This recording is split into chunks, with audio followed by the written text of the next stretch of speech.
그런 데 나가서 인기를 얻는 것보단 내 음악을 솔직하게 표현하는 게 훨씬 더 자존감이 사는 일이다, 이렇게 생각을 하시는 그런 분들이죠.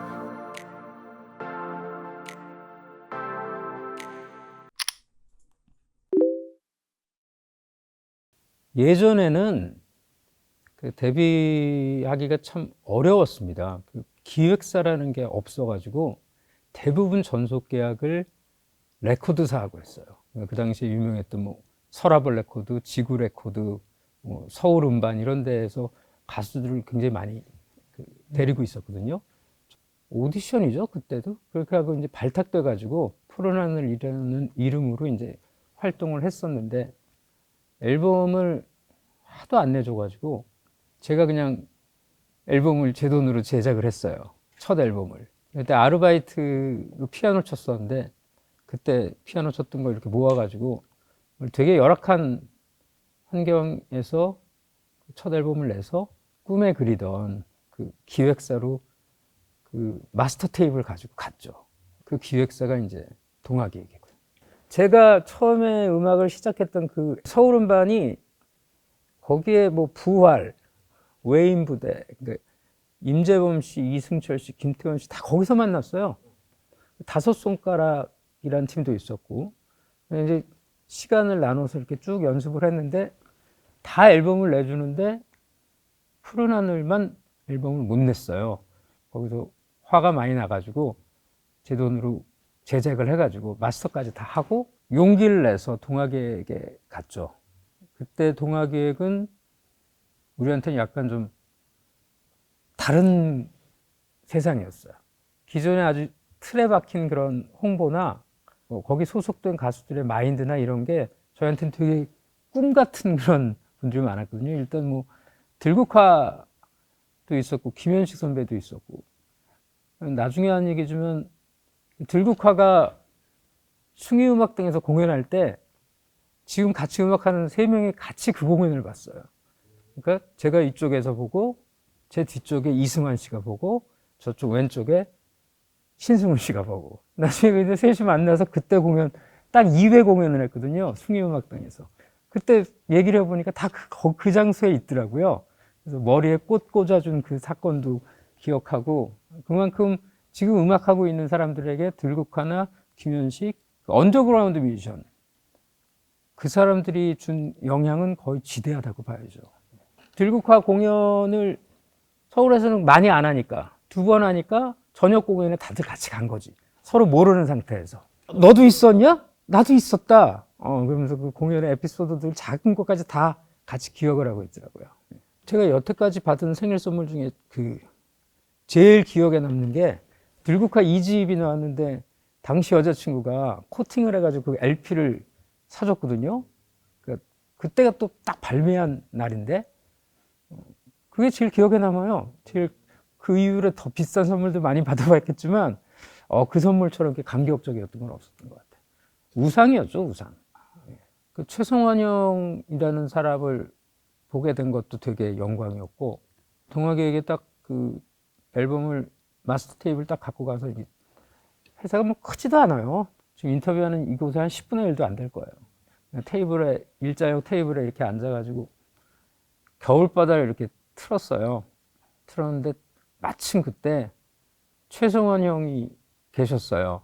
저는 이제 되게 떨리는 마음으로 앉아있는데, 최성원 형이 동아기획 김 사장이 이걸 계약을 해야 되나 말아야 되나 약간 반신반의하고 있었는데, 거기서 사장님이라고 안 그러고 저희는 다 대장님이라고 했거든요. 대장님, 이건 최소 5만 값인데요, 이렇게 얘기를 하더라고요. 그랬더니 대장이 그 말에 그럼 계약합시다 해가지고 이렇게 됐죠.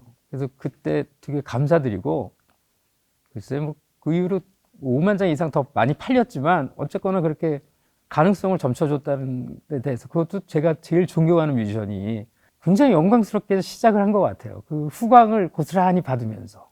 예, 그리고 1년을 잠재웠죠. 왜냐면 전부 봄맞이 대축제 하는데 신인이 부른 겨울바다를 3월에 누가 틀어줍니까? 1년을 그냥 계속 버티다가 다른 노래로 이렇게 홍보를 했어요. 뭐 빠른 노래로. 그러다가 87년 겨울이 되니까 홍보를 따로 안 해도 이렇게 슬슬 풀리더라고요. 일단 앨범을 좀 빨리 내고 싶었는데 당시가 되게 그 메탈 붐이 있었어요. 그래서 뭐 외인 부대, 작은 하늘, 태백산맥 이렇게 메탈 음악을, 그때 파고다 극장이라고 있었어요. 그 파고다 극장에서도 메탈 밴드들이 맨날 하고, 신대철 씨나 이런 분들도 이태원의 그 태평극장 그런 데서 막 이제 공연하고, 그러다 보니까 그 전에 이제 다섯 손가락이라는 발라드 팀이 사랑을 받긴 했었는데 어떻게 순차적으로 이렇게 밀리더라고요. 계속 밀리고, 또 푸른 하늘의 초대 메인 보컬이 그 이덕진 씨였는데, 이덕진 씨하고 저희하고 제가 하는 음악이랑 좀 잘 안 맞더라고요. 물론 뭐 지금은 되게 친하고 좋은데, 뭐 여러 가지 일들이 있다 보니까 서울음반하고 저하고 좀 안 맞는 느낌을 받았어요. 그래서 이왕 이렇게 된 거 한번 모험을 해보자 하는 식으로 해서 강남 스튜디오에 가서 녹음을 하고, 제작비 한 500 들었습니다. 500만 원 들고 가서 계약을 한 거죠. 기획사가 없었고, 뭐 정말 조용필 선배님 같은 분들도 지구 레코드에 계약도 있었고, 나머지는 뭐 서라벌 아니면 서울음반 이런 식이었고, 기획사라고 하면 동아기획 있고요. 동아기획도 사실은 박지영 레코드에서 시작했거든요. 조그만 동아기획 있고, 이제 대형 기획 있고, 대형은 좀 후발주자예요. 그때는 동아기획밖에는 그 안중에 제가 생각하는 카테고리에 전부를 채웠던 그런 회사였죠. 그때 최고라고 사람들이 생각은 안 했었어요. 너무 그 소수 매니아층에게만 사랑을 받았기 때문에 동화계획을 인정해주는 사람은 인정을 하는데 모르는 사람은 아예 모르는 거죠. 그래서 사실 그때 뭐 김현식 선배를 잘 몰라요, 사람들이. 저같이 음악하는 매니아들만 아는 거지. 근데 이제 요즘 이제 팬덤이라는 얘기가 많이 유행을 하는데, 그렇게 작게 시작된 게 이제 점점 큰 팬덤으로 만들어지게 되는 거죠. 그 실력 있는 뮤지션들이 자꾸 들어오고 이러다 보니까 다른 뭐 레코드사나 다른 기획사하고 이제 점점 차별이 돼가는 그런 과정이 한 4, 5년 있었죠. 제가 그때 20살, 21살이었는데, 21살인데 동아기계 좋은데 나 같은 애를 받아줄까 뭐 이런 생각이 있었거든요. 그래서 저도 그냥 혼자서 음악하고 아마추어 밴드하고 이러다가 우연히 서울음반에 오디션에 합격을 한 거예요. 피아니스트로. 그런 기회가 어딨어요, 저한테 그 당시. 아무것도 미래도 불투명하고. 그러다 보니까 거기에 몸을 담고 이제 거기서 연습하고 뭐 팝송도 카피하고 이렇게 음악 생활을 하다 보니까 이제 세상을 보는 시야도 좀 달라지고 간땡이도 조금씩 부어가고 뭐 이런 식으로 창작곡도 좀 더 나오고 하다 보니까 생각이 좀 이렇게 바뀌게 되는 거죠. 아유, 얼마나 어렸어요, 그때. 제가 이제까지 음악을 쭉 하면서 특히 그때는 되게 저하고 다른 스타일의 뮤지션들을 많이 봤는데 진짜 인기가 전부인 그런 뮤지션들도 많이 봤거든요. 실제로 인기가 그렇게 많은 뮤지션들이나, 인기는 그닥 없지만 자기 음악을 고집하는 그런 뮤지션들이나 같은 그 스튜디오에서 녹음을 하고 그랬어요. 그게 바로 동부 이천동에 있는 서울 스튜디오인데, 거기 가보면 이제 유명한 사람이 와서 녹음하면 팬들이 막 줄 서 있고, 그리고 이제 동화계획 사람들이 가서 녹음하면 팬들은 아예 없고 그랬었죠. 근데 그런 게 저는 좋았어요. 동화계획에 그 있었던 뭐 대부분이 TV를 싫어했습니다. 첫 번째로 그 이유가 제약받는 게 너무 싫어서. 그러니까 근본이 자유스럽기 때문에. 특히 싫어했던 게 머리 기르지 마라라든가 뭐 귀걸이 하지 마라라든가 뭘 하지도 않으면서도 그런 것부터 시작해서 노래를 줄여서 불러라. 그거보다 더 싫은 게 뭐냐 했더니 대기실에서 기다리는 걸 또 그렇게 싫어했어요. 그러니까 천성적으로 그러니까 인기가 있는 건 좋은데 그걸 위해서 내 자신을 포기하고 싶진 않다라는 그런 마인드가 깔려 있는 분들이 거의 대부분이었고, 그런데 나가서 인기를 얻는 것보단 내 음악을 솔직하게 표현하는 게 훨씬 더 자존감이 사는 일이다, 이렇게 생각을 하신 그런 분들이죠. 그러니까 공연을 목숨처럼 여기고. 그럴 수가 없었어요. 왜냐하면 사실 이렇게 모이면은 음악 얘기하고 그럴 것 같은데 그냥 술만 먹었어요. 만나면 술만 먹고 음악 얘기 안 하고, 왜냐면 워낙에 자기 음악에 대한 사랑과 개성이 강했기 때문에 누구한테 터치 받는 것도 싫어하고 누구를 터치하는 것도 싫어하고 그냥 너는 너 나는 나. 근데 이런 유의 사람들이 모였으니까 공연을 한번 같이 하자 뭐 이런 식이었죠.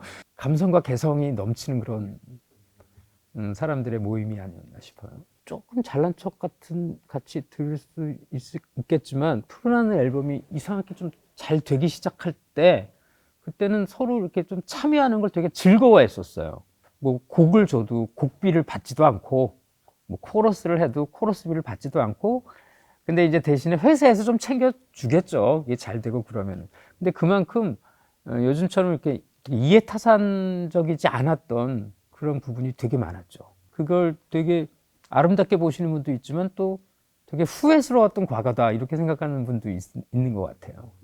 저는 노래를 잘 못해가지고 코러스를 그렇게 안 부르고, 코러스는 그때 장필순 씨가 거의 독식을 해가지고 아마 지금도 코러스계 뭐 잘하는 애들 이렇게 보면은, 예를 들면 지금 작사가 김이나 씨가 박주현 씨 가사는 어떤 레전드잖아요. 그런 것처럼 지금 코러스 하는 친구들한테 장필순 씨는 정말 그 당시는 그 당시뿐만 아니라 지금까지도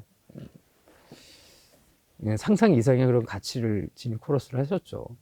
멀리 안 보고 가까이 이렇게 봐도 재능 있고 실력 있는 그런 선배들이나 동료들이 있으니까 자연스럽게 그쪽으로 손을 벌리게 되더라고요. 그러다 보니까 되게 좁은 범위인데 되게 알찬 그런 뮤지션들이었기 때문에 앨범에 보면 이렇게 중복되는 이름들이 좀 많죠. 예. 그럼 일부러 그랬다기보다는 그게 서로가 제일 편했고 거절할 이유도 없었고 그렇게 해서 나온 작품들이 더 좋게 포장될 수 있으니까 그렇게 선택을 한 것 같아요.